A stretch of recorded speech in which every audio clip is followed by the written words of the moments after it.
Hello everyone, this is Suraj Panda and my friend Rahul Oja. We are both from class 10 from Dadiji Public School. Today we have done an art integrated project describing the geographical condition of Maharashtra. So Rahul, should we continue? Yes. Before we start it, I would like to give a very festive thanks to CBSE board. What about you? Yes, I also like to thanks to CBSE. So here we both want to give a very special and a very festive big thanks to CBSE board, because CBSE board has been give us such a chance by which we can present us. So Rahul, I think we should continue. So let's begin.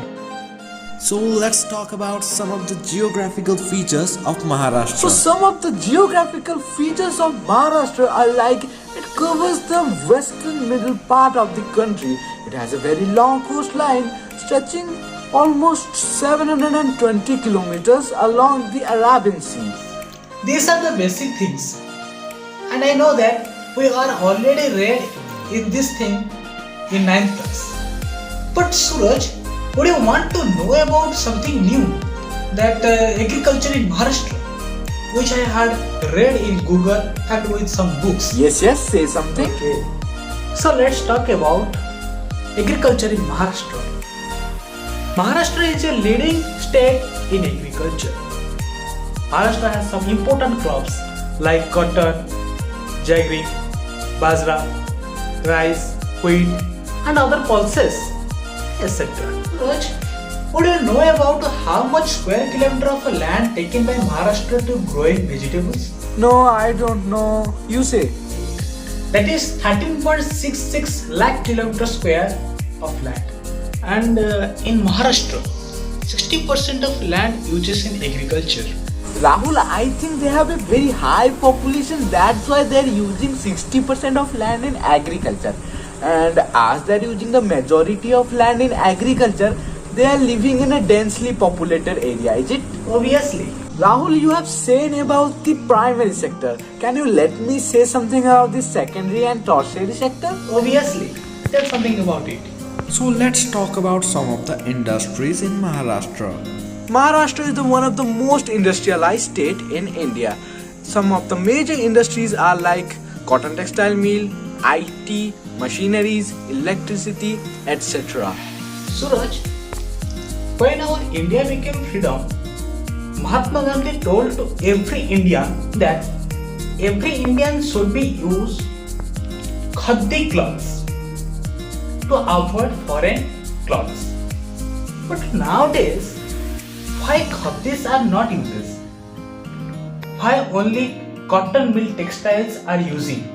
Rahul, here what is happening in the cotton textile mills, it take a very less time to produce large amount of cloth. But in the case of khadi, it take a very much amount of time to produce a single piece of cloth.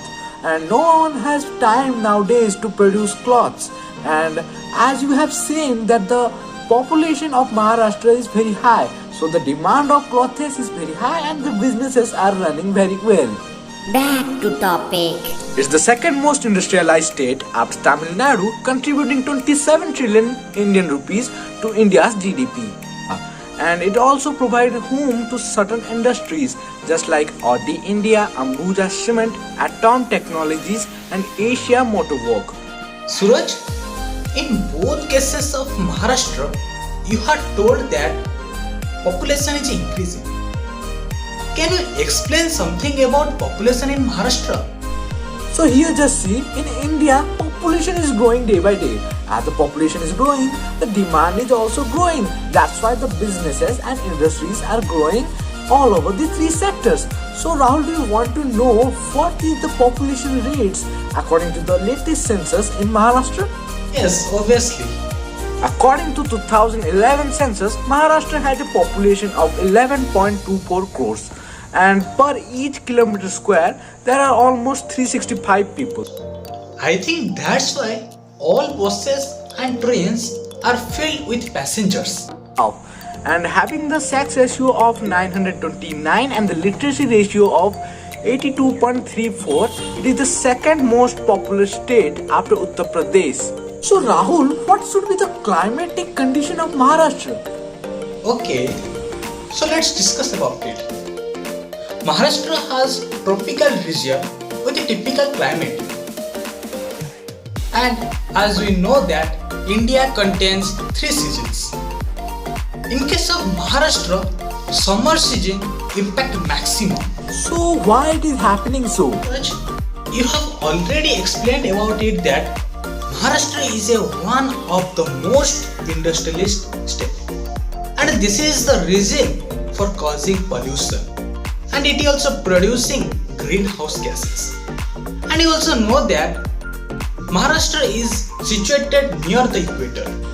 So Rahul, let me discuss some of the famous places in Maharashtra. Yes, obviously. So let's talk about Mumbai. Finally, Mumbai. Mumbai is the city of dreams and glory. From Bandarwali to Gateway of India, like popular infrastructures are there. It is one of the largest city in India and one of the most populous city in India.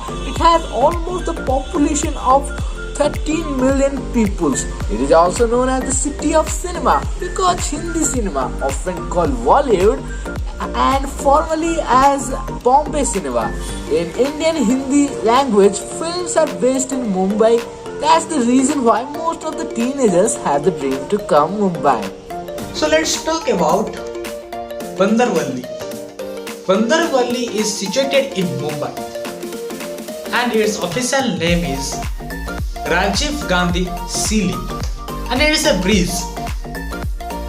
Bandarwali was opened in 24 March 2010 and its dimension is 5.6 km, 40 meters and 20 meters. So let's talk about Gateway of India. Gateway of India is located in Mumbai and it was opened in 4 December 1924 and its height is about 26 meters. You know, its construction was started in 31 March 1913. These all are overview conditions of Maharashtra. So, we are delighted to participate in such a program which is organized by CBSE board. Thank you.